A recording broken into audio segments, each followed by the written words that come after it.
Good morning, everyone. I hope everyone is doing fine in this lockdown period. I'm Dr. Preeti. Today, the topic of discussion, we will continue the topics with respect to kidney. So, we are going to discuss about urinary tract infections and vesicoureteral reflex. So, uh, we are going to discuss the UTI and vesicoureteral reflex on these following subtopics. So, what is UTI, urinary tract infection? I think it is something that many of you would have come across. So, urinary tract infection is one of the commonest cause of, infection that presents in, to the OPD in a pediatric setting. The incidence and the prevalence varies with age actually. So, less than 1 year of age, children are more susceptible to get urinary tract infections due to certain anatomical factors, and it is more in males less than 1 year. It is quite more common than in boys greater than 1 year old. So the male to female ratio being 2.8 to 5.4 is to 5.4 in the first year, and then the incidence the prevalence of UTI in the females keeps increasing. It goes up to 1 is to 10 beyond 1 year of age. So if you can see, the most common cause of even pyrexia of unknown origin in children less than 36 months, when you don't have a focus of pyrexia of unknown origin or fever without focus, the most common thing could be a possible UTI. So as I said, there are many factors that contribute as risk factors for getting a urinary tract infection. One among them is, like, especially as I said, in males less than 1 year, especially in uncircumcised boys, UTI tends to be more common. So, what we basically want to know is, as a undergraduate, you have to know how to identify urinary tract infection, because an untreated UTI can later on go on to involve the upper urinary tracts and presenting as pyelonephritis or something, or may lead on to a complication later on. So, we might have to know how to identify or how a child would present with an UTI and the most common etiological agents, so that you can embark upon starting antibiotics after sending for a urine culture or something if necessary. So the we have to know the epidemiology, and we have to know how common is the UTI, and we are next going to know what are the common etiological agents. So most commonly it is caused by colonic bacteria. So the most common bacteria that will invade your urinary tract system and cause an infection is going to be from the colon. So 75 to 90% of urinary tract infection are caused by Escherichia coli. So the next common most organisms that can result in urinary tract infection are Klebsiella species, Proteus, sometimes Staphylococcus saprophyticus, Enterococci, adenoviral infections with respect to virus. Certain cases there can be, when there are presence of certain immunocompromised condition, there can be candidal infection, or that can result in fungal infection infecting the urinary tract. So, but in most of the common children with a normal immunity status, the commonest organism causing UTI is going to be E. coli. So, because this is important to know, because most of the times we might have to start empirically on an antibiotic after sending cultures for cultures of urine. We might have to, give antibiotics that will at least cover one or two of these organisms. So, E. coli, Klebsiella, so gram-negative organisms are the most common. So risk factors for UTI. As I said, we have already seen in the epidemiology, females are tend to have more risk for urinary tract infection compared to the male or the boys. So this is basically because of the short urethra. So the ascension of the bacteria from the colonic bacteria from the urethra to the higher up into the urinary tract is quite easier. Whereas in males it is a very long urethra. You have many parts of urethra itself, and then it goes up the bladder, and then it has to cross into the kidney. And as I said, uncircumcised boy, because there is always possibility of retention of the urine and secretions in that uncircumcised children. So it acts as a potential harboring area for infections. So vesicoureteral reflex, I will be going on in detail. So how vesicoureteral, what is vesicoureteral reflex, and how it essentially leads on to UTI, most commonly a recurrent UTI, and further on a complicated UTI. So vesicoureteral reflex, as the name indicates, is nothing but a reflex reflex of the urine from the vesicle, that means from the bladder to the ureters. Normally the urine formation, it is, it goes down as single direction. It is from the kidney to the ureters to the bladder to the urethra. But what happens in certain children, this one direction pathway of the urine is not maintained. They have something called a reflex. Therefore there is a backward reflex of urine from the urinary bladder to the ureters, and obviously later on to the kidney if it persists for a longer time. So vesicoureteral reflex is once again anything that goes against a normal anatomy or the normal physiology is going to result in a problem. So this vesicoureteral reflex going against the direction is also a risk factor for UTI, more commonly for a recurrent UTI. Voiding dysfunction, it is something that it occurs generally when children are being toilet trained, when they are trying to go dry by the day or dry by the night. So what happens, they tend to have something called, they try to retain the urine for longer periods in the urinary bladder. So what happens when the children are trying to do that during toilet training, but the bladder keeps on giving impulses to pass the urine out. So there is something called a voiding dysfunction. So the muscle tends to contract and push it out. The bladder pressure actually increases, but the children tend to block it and retain the urine. So such kinds of voiding dysfunction can result in a mismatch between, the pressure that actually results in helping the child pass the urine out, but the child wants to retain it. So this mismatch can result in voiding dysfunction. Then obstructive uropathy, obstruction due to any cause, most commonly renal stones can result in obstructive uropathy. Anatomic abnormality of the urinary tract, which I will be once again dealing in detail with respect to vesicoureteral reflex. Any anatomy, like something like a duplicated ureter or uretrocele, or some diverticulums in the ureter, any outpoachings, all these anatomical abnormalities are going to act as, either they will have vesicoureteral reflex when there is a duplication of ureter or a uretrocele or something, or they can have, harbor as, retention of urine can take place and harbor as, reservoirs for infection.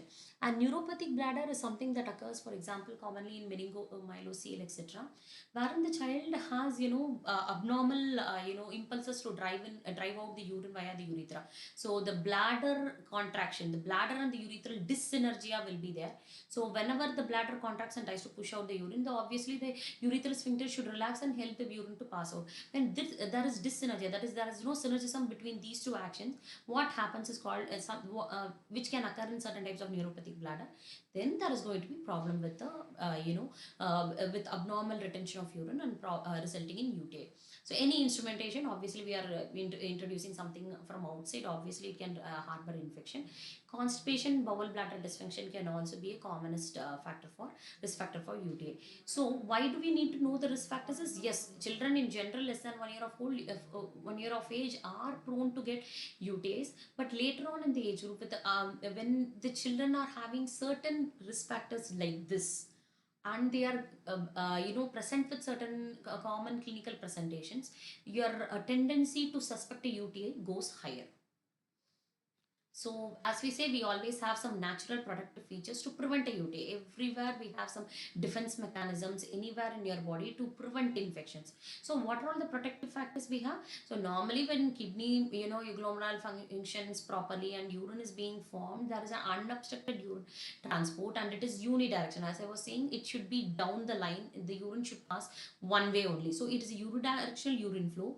And once again, once it comes down to the urinary bladder, the urothelium, that is the epithelium lining the urinary bladder, the mucosa and the epithelium is lining the urinary bladder, they have certain antimicrobial activity that will destroy the bacteria. This I will be explaining in detail when I will explain the pathogenesis of UTI, what happens and why patients can go on to have chronic cystitis, inflammation of the bladder, chronic lower UTIs or recurrent UTIs. So what happens is this urothelium in itself has certain antimicrobial properties. For example, whenever there is an bacteria that enters the urinary bladder via the urethra or something, it generally goes for an epithelial shedding, so that the bacteria that has been taken up by the epithelium are either shed down, or they go in for something they can they will activate certain enzymes and result in the death of the bacteria. So there is an antimicrobial urothelial activity. And when you don't have urinary stasis, so regular complete bladder emptying, this is quite very important. There should be a regular, that is the frequency should be normal, and there should be complete bladder emptying. Retention of urine, partial or abnormal retentions of urine can also act as a risk factor for urinary tract infection, because stasis is one important factor where bacteria can multiply.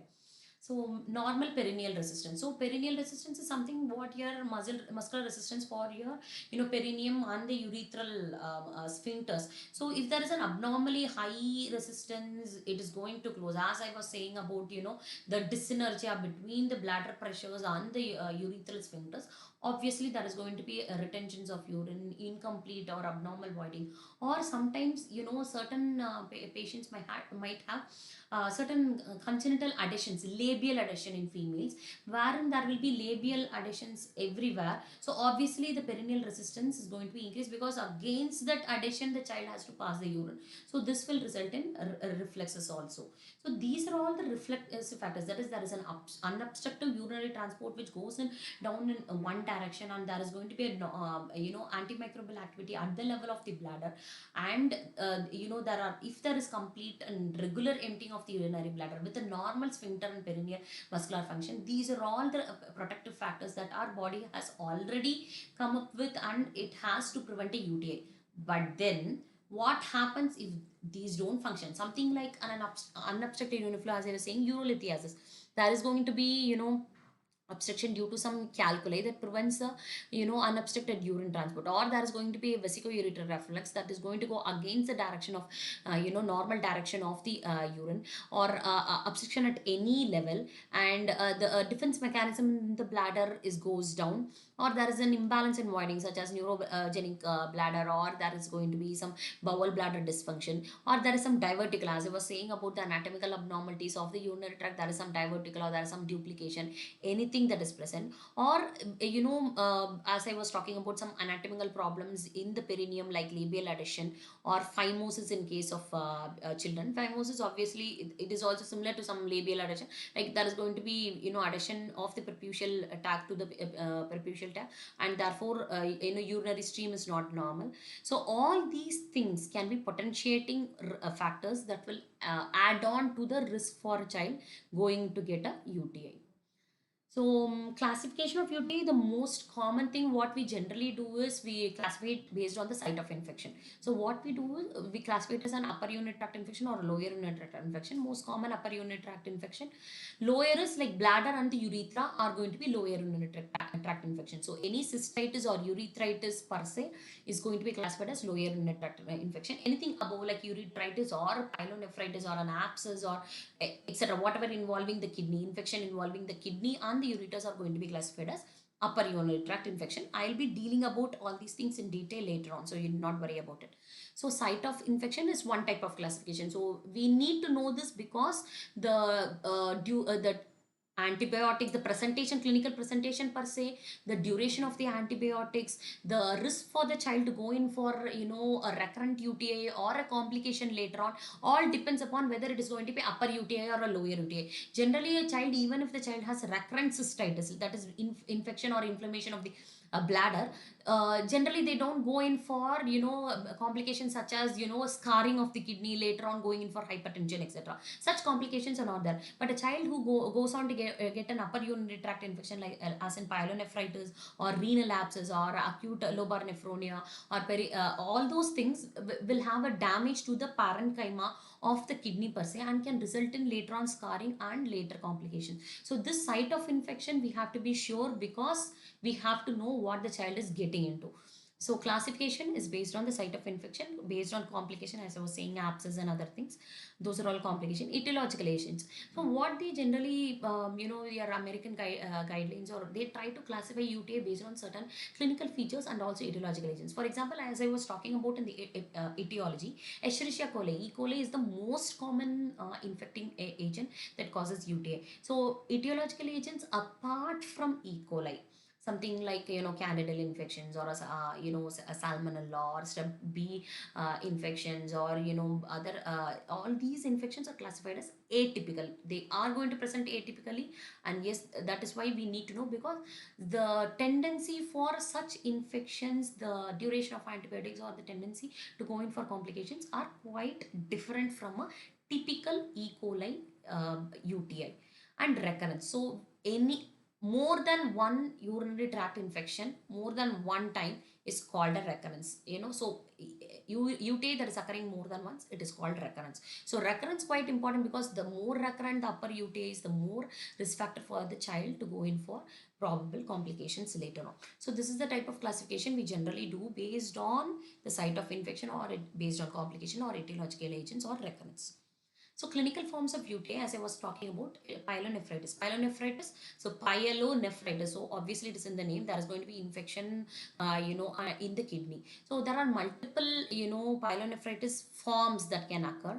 So one common thing is acute lobar nephronia. What happens is there is a lobe of the kidney that is going to get infected.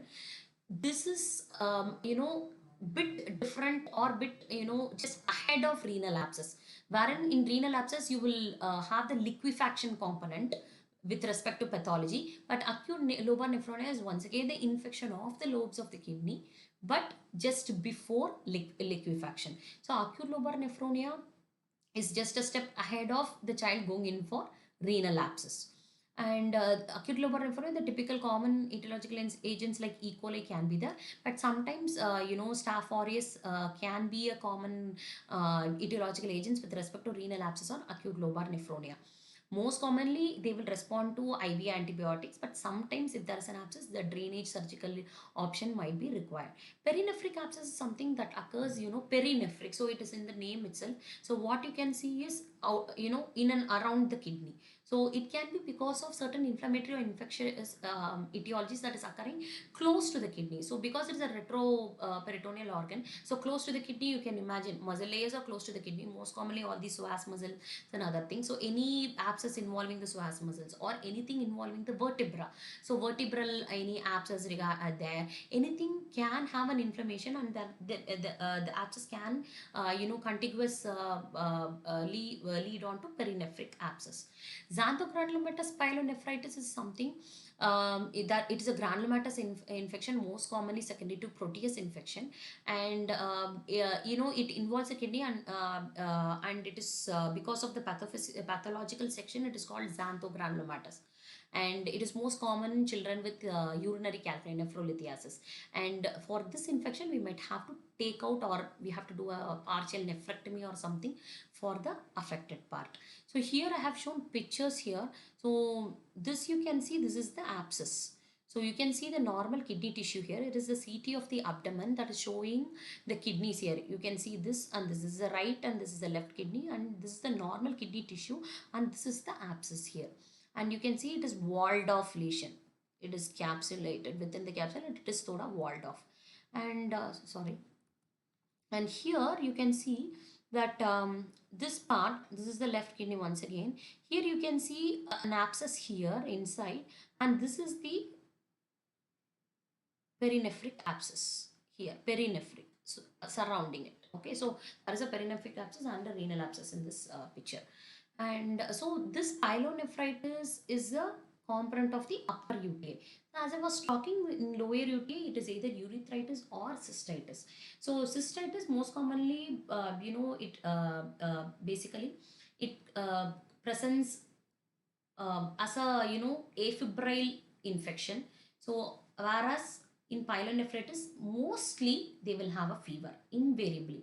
So it is so common that if at all a boy, less than 3 years of age, 2 years to 3 years of age, who presents with fever more than 39 degrees Celsius, and for more than 24 hours, and you are not able to find a focus, it is dictum that we have to suspect pyelonephritis or UTI, upper UTI in that child, and we have to look in for such infections and start treating that. For females, once again the same age group, 2 to 3 years, but more than 48 hours without a focus, we have to keep UTI in mind, especially a pyelonephritis. So pyelonephritis mostly will present with fever. They will present with flank or abdominal pain. Because it is a retroperitoneal organ, you will get a flank pain or posterior lumbar pain, abdominal pain, and they can present with vomiting, lethargy, nausea, sometimes diarrhea.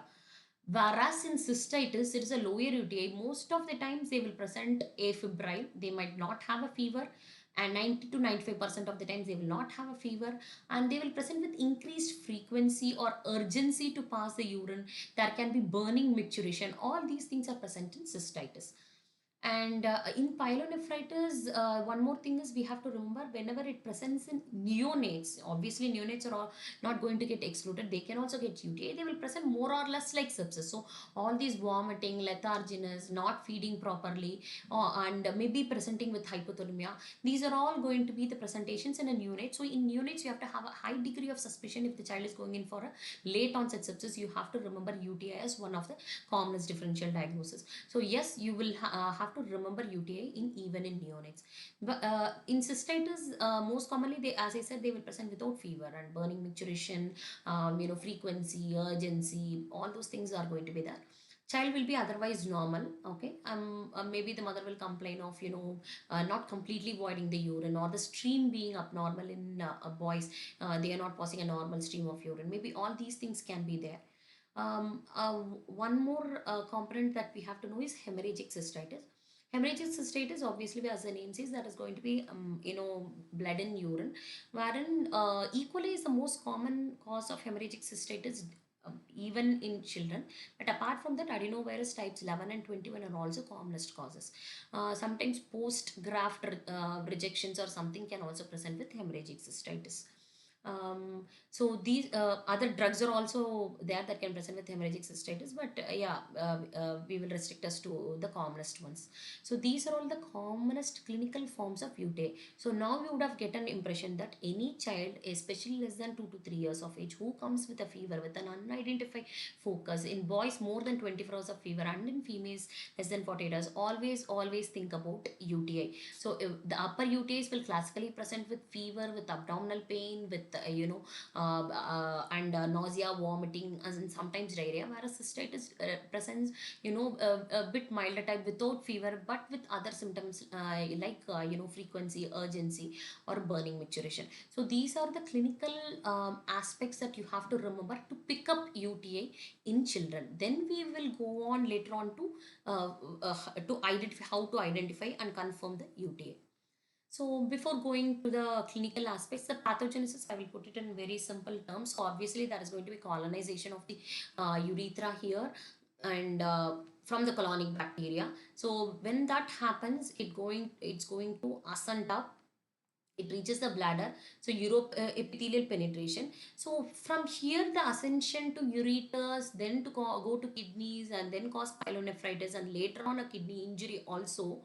This is not that easy. Why? Because the bladder has its own antimicrobial defense mechanism, which I was talking in the previous slides also. What happens whenever this colonic bacteria enters? They have two types of epithelium: type 1, that is mannose sensitive, and type 2 epithelium, that is mannose resistant.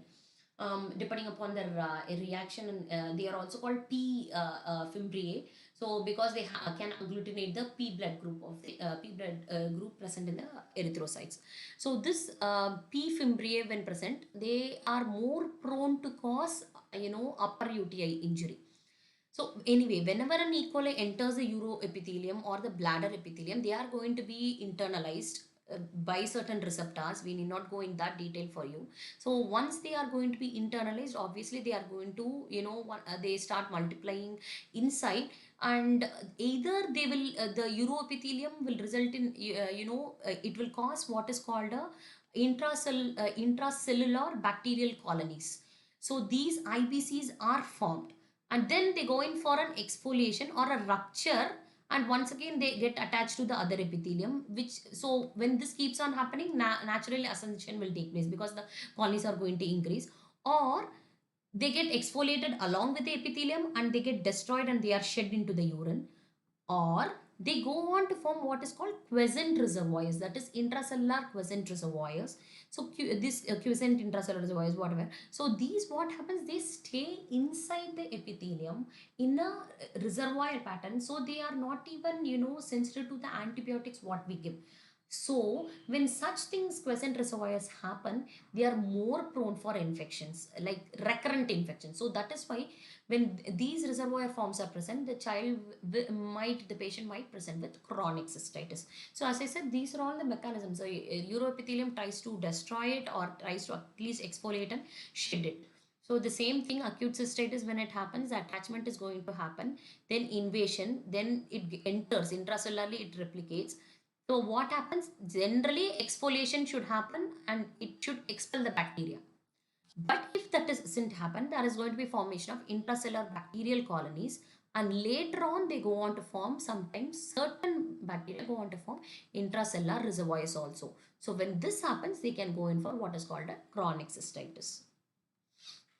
So once they bypass the mechanism somehow of the urinary bladder to prevent the UTI, they are obviously going to ascend via the ureters and reach the kidney. So why are we bothered? Why the kidney should not be affected? So that is basically because once the kidney gets affected, there is a higher chances for the kidney to go in for a scarring of the parenchymal tissue. So the scarring of the renal parenchyma is very important, because once that scarring occurs, there is going to be later on the function of the glomerulus, function of the kidney per se is going to come down. When there are multiple attacks of UTI and multiple scarrings present, they will go on to, chronic renal damage will occur. And they also can present with persistent hypertension. So how does the scarring occur? So any addition of uropathogenic E. coli to renal parenchyma, they have entered the kidney now. So what happens? Any bacteria, obviously we are going to respond to it by our immunity. So effect of the bacterial lipopolysaccharides will result in chemotaxis of the neutrophils, and obviously they will all release certain cytokines and they will cause further neutrophil aggregation. So once there is chemotaxis of neutrophils and with the cytokines, bacterial killing, phagocytosis of the bacteria and bacterial killing is going to take place. But the problem is these enzymes that are released in while killing the bacteria are quite toxic. So what happens? They are going to result in certain tubular cell death. The release of toxic inflammatory reaction will result in tubular cell death and interstitial inflammation, which can result in renal scarring. And further on, neutrophil aggregation will also result in capillary obstruction, which can result in renal ischemia, reperfusion, which will when they are reperfused, they will result in free oxygen radicals being released, which can once again cause tubular cell death, inflammation and scarring. So this is the way the scar is going to be formed in the kidney later on, which will result in problems to the child. So why is it important? Yes, they are going to result in progressive renal deterioration if there are going to be recurrent attacks of upper UTI. Upper UTI, I mean to say something like an abscess or pyelonephritis or some nephronias, upper UTI specifically, they can result in renal deterioration because they will result in damage to the parenchyma and interstitial tissue, and therefore result in progressive renal deterioration. They can, because of this, they can result in secondary renin-mediated hypertension later on in the child, maybe a few years later. And then in pregnancy, UTI is also going to affect the pregnancy. In pregnancy especially, we are worried about neonate getting affected, because any UTI in the mother has a possibility of affecting the neonate.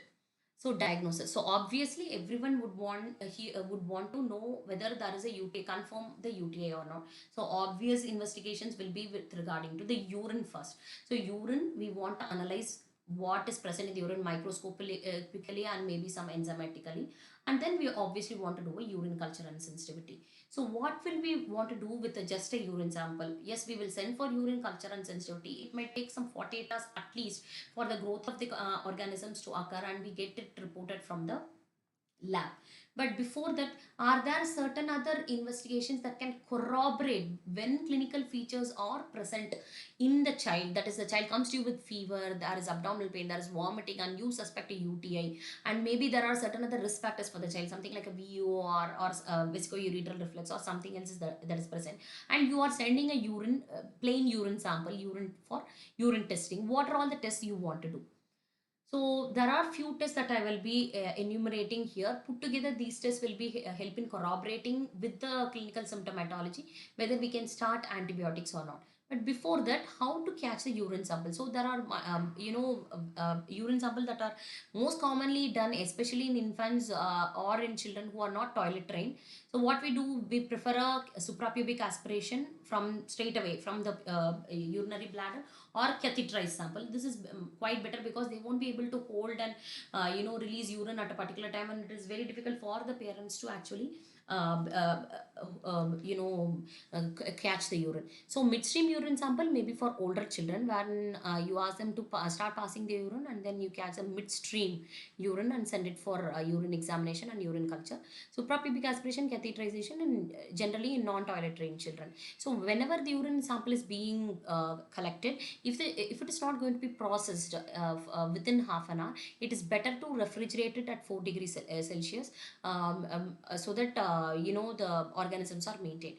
Other blood investigations apart from urine testing and urine culture, certain WBC count, CRPs, procalcitonin are basically inflammatory markers which will be elevated in case of upper UTI infection, that is in pyelonephritis and other things. So as I was saying, we are going to do certain tests in the urine apart from culture.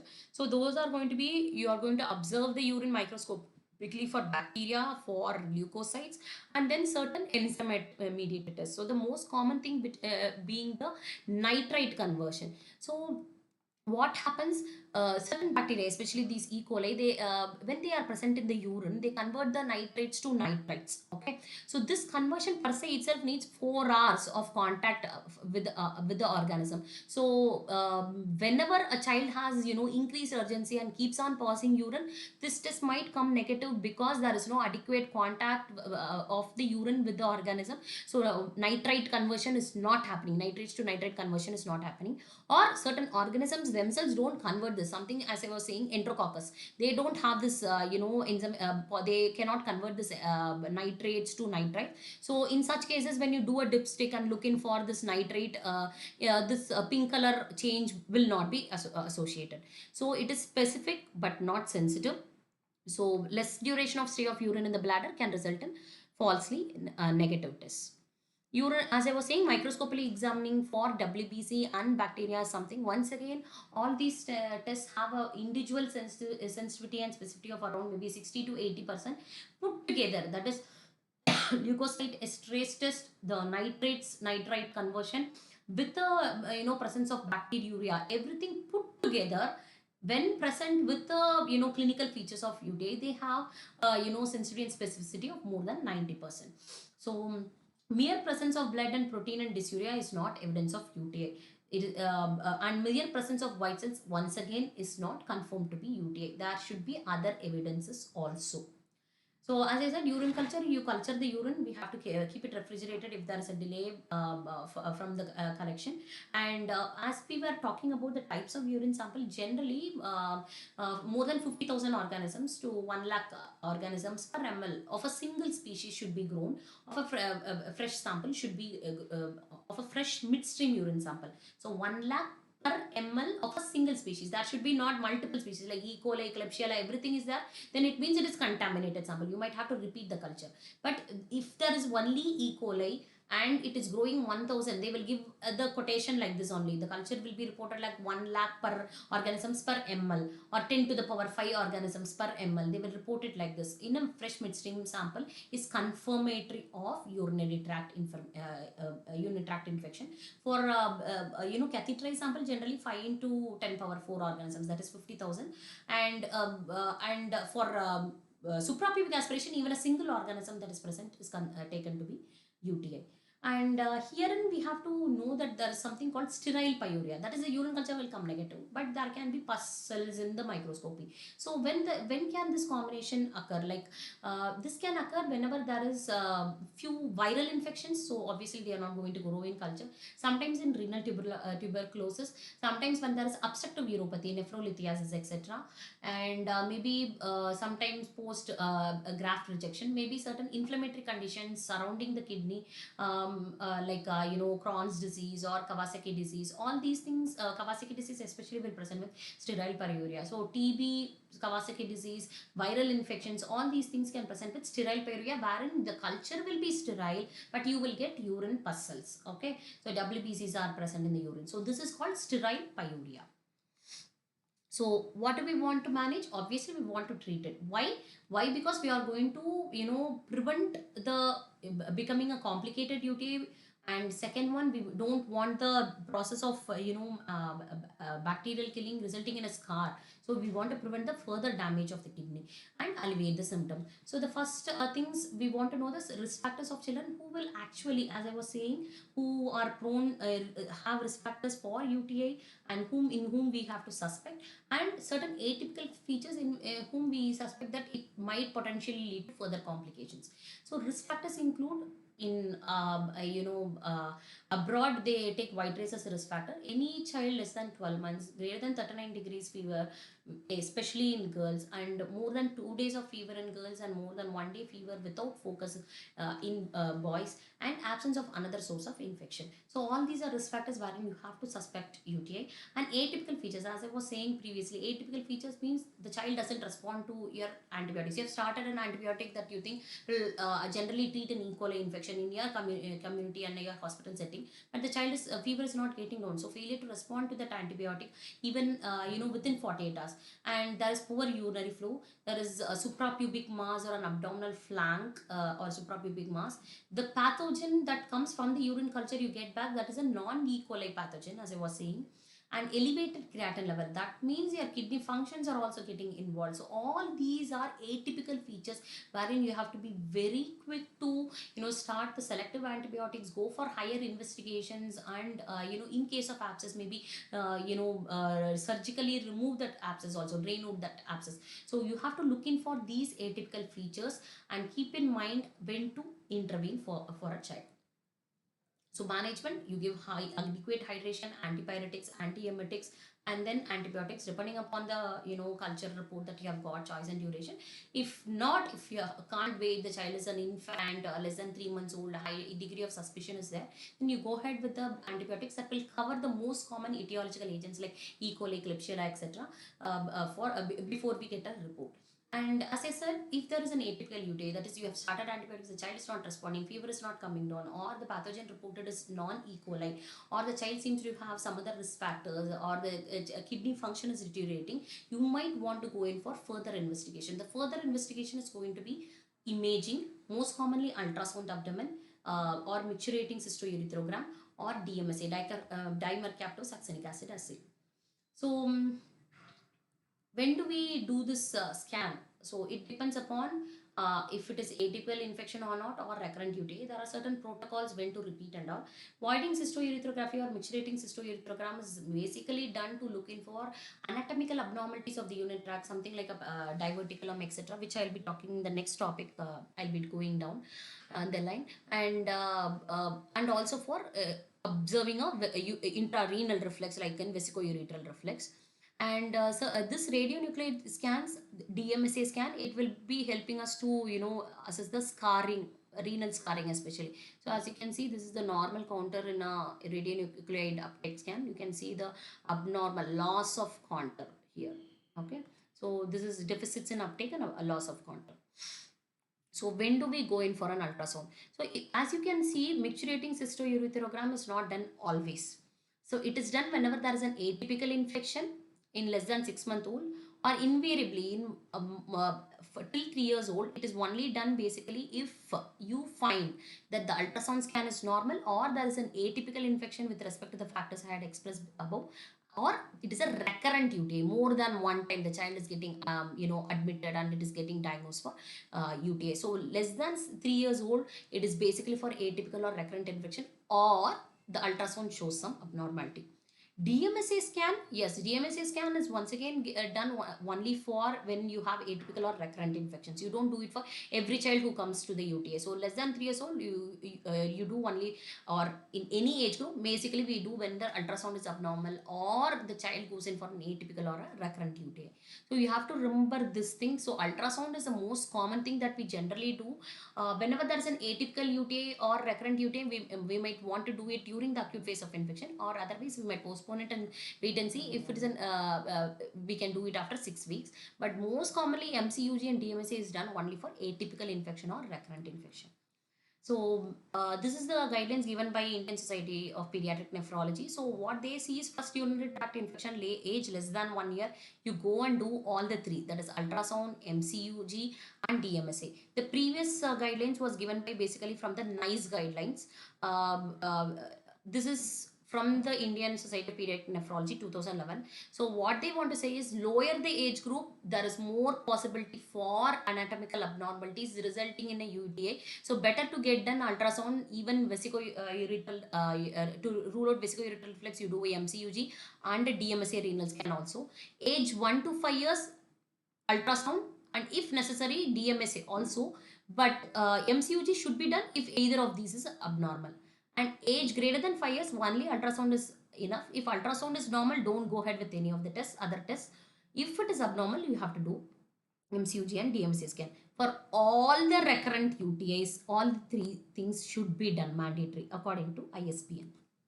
So now that a child has got UTI and you think that the child has certain risk factors like an obstructive uropathy or a bowel bladder dysfunction, and or the child has a vesicoureteral reflex, and the child is going to have susceptibility to going for recurrent UTIs, then you start the child for urinary tract prophylaxis.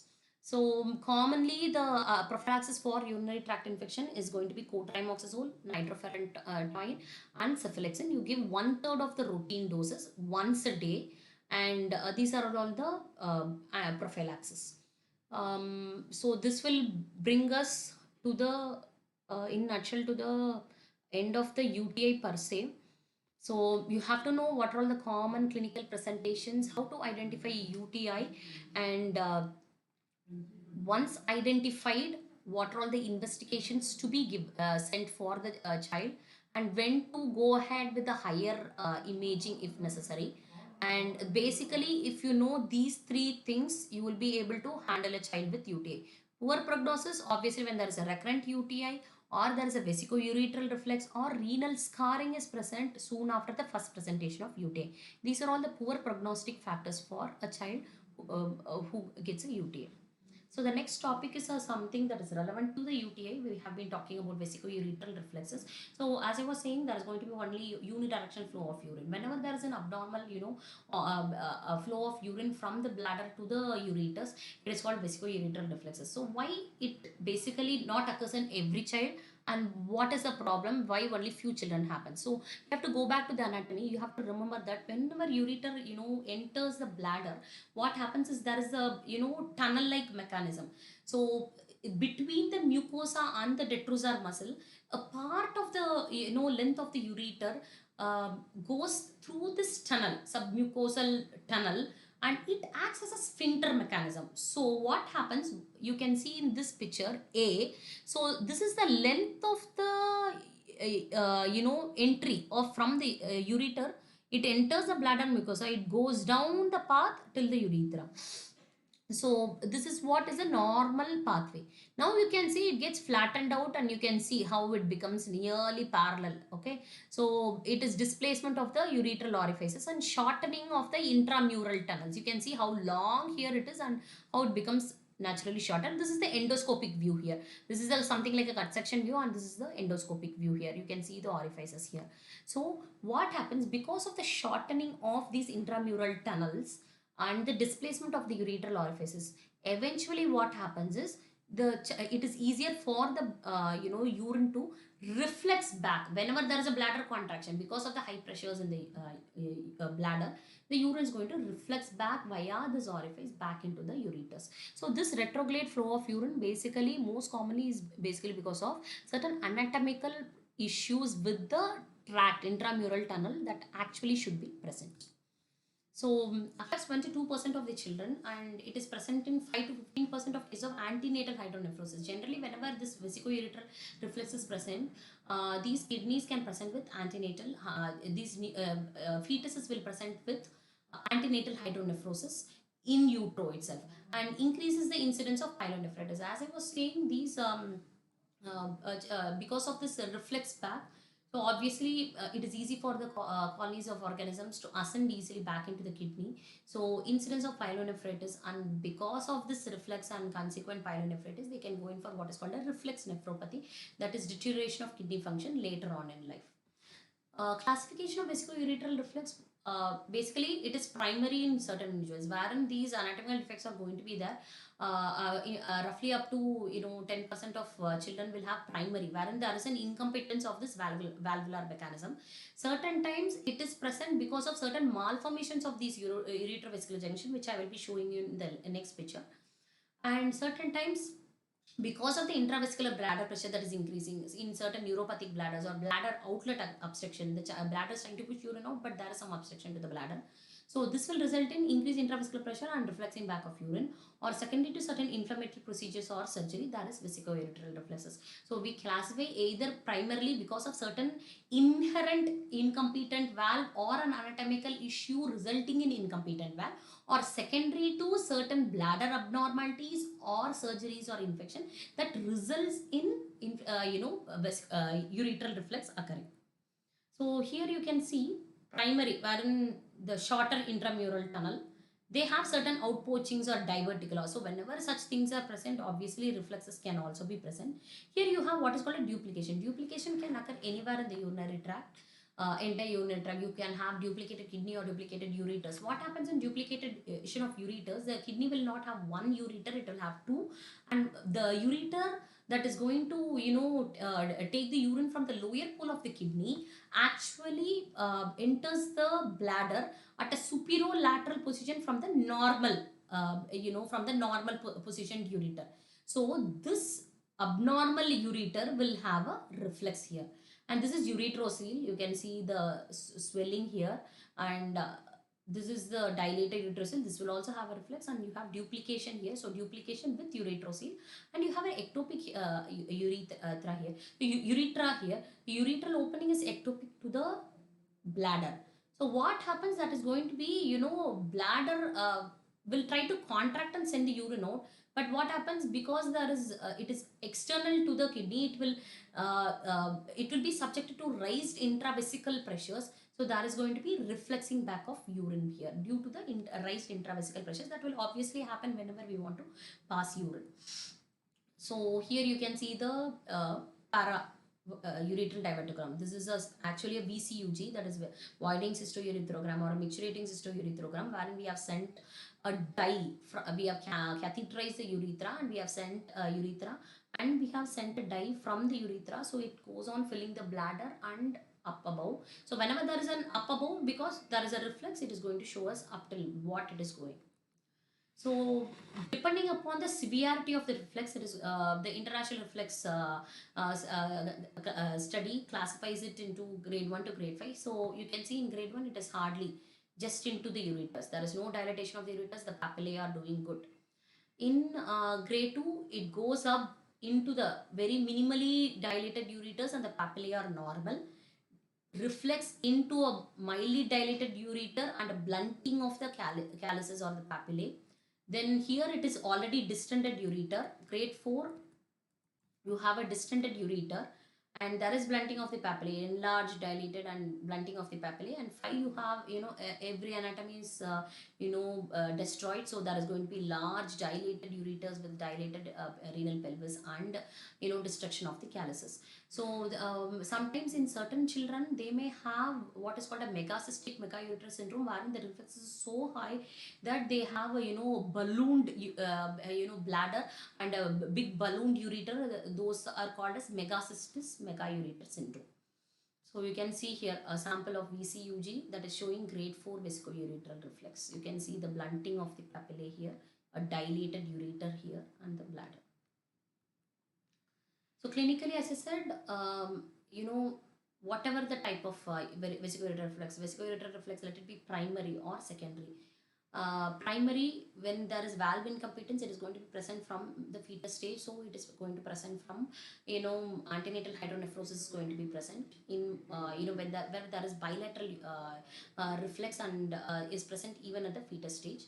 Complicated UTI and recurrent UTI. Recurrent UTI that results in complicated UTI, and hypertension. As I was speaking, renal scarring can result in renin-mediated hypertension. This is a child at 3 years of age. It is you can see the VCUG. So at 3 years of age, the child started having grade 3 fever. You can see it is dilated mildly, and you have abnormal anatomy of the calyces papillae. And at 5 years, the same thing was a calyceal clubbing and maybe renal scarring was also present. So at 11 years, she presented with hypertension, and there is renal scarring, as you can see on the DMSA. So this one. So this means that an abnormal vesicoureteral reflex resulting in a complicated and recurrent UVA needs to be treated as early as possible to prevent the secondary complications of renal scarring and hypertension. Diagnosis, as I was talking, VCUG. So avoiding cystourethrogram, you catheterize from the, most commonly what we do is we catheterize the urethra, and then we plunge the dye via that catheterization, and we see the dye penetrating and reaching where all it is reaching. So it is termed low pressure or high pressure. When it is called low pressure, whenever the reflex into the ureters occurs even while bladder is filling, that is, bladder is completely quiescent, it is not contracting, and the bladder is just taking in the urine, but even while filling there is a partial reflex of the urine back into the ureters. That means the child has a vesicular ureteral reflex at low pressures. It is called vesicoureteral reflex at high pressures when it is going to occur whenever the bladder contracts. There is going to be high intravesical pressure. So there is at that time the child has a reflex back into the ureter. So it is classified into low pressure or high pressure in VUR based on when the reflex is being noted in VCUG. And indirect cystography is when we give an IV intravenous contrast and we wait for the contrast to be secreted into the kidney, and then we follow the excretion into the urine, and then we observe for the reflex. So it is like we are going from below upwards in VCUG, and indirect cystography we go from above down. And management of VUR, why we need to treat VUR? We need to make sure that there are no recurrent UTIs and then complications because of that. So generally grade 1 and grade 2 VUR they have a natural history of getting corrected by themselves by around 6 years. So they become, the children's reflex start becoming less and less. But grade 3 to grade 5, mostly they will require antibiotic prophylaxis and later on surgery if they have febrile UTIs during antibiotic prophylaxis also. So beyond 5 years, prophylaxis continue only if there is a bladder bowel dysfunction. So antibiotic prophylaxis, the same prophylaxis as I was mentioning, UTI, the cotrimoxazole, nitrofurantoin, cephalexin, etc. should be given in 1/3 the dose once daily, continuously, till this thing is being, either VUR is being corrected surgically or something.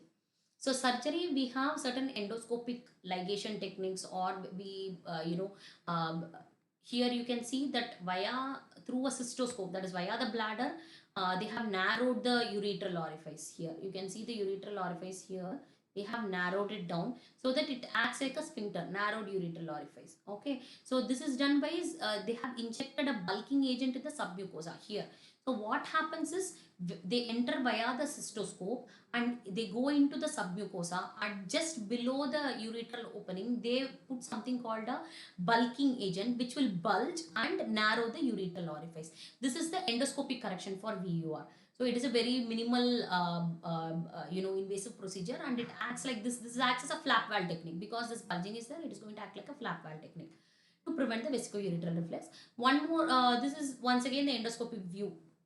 They have this is how the ureter was, and after the bulking agent is being, dextran microsphere is being injected, this is the view. Certain other procedures like open ureteral correction can also be done, which is supposed to have a better correction rates, especially with a higher grade of VURs for 3 and grade 3 and grade 4 reflexes. So they open up and stitch the ureteral orifice, give a psoas support, psoas hitch they call it, to correct the ureters. But if at all possible, these lower grade VURs can be corrected with endoscopic corrections, and though the recurrence rate can be up to 20% in endoscopic correction, in open ureteral corrections, what happens is the recurrence rate is quite low. It is hardly 5% or something. So 90 to 95% of the times children have a very high success rate, and the VUR corrects completely. So that brings us to the end of this presentation, vesicoureteral reflexes. The next topic will be on approach to proteinuria and nephrotic syndrome.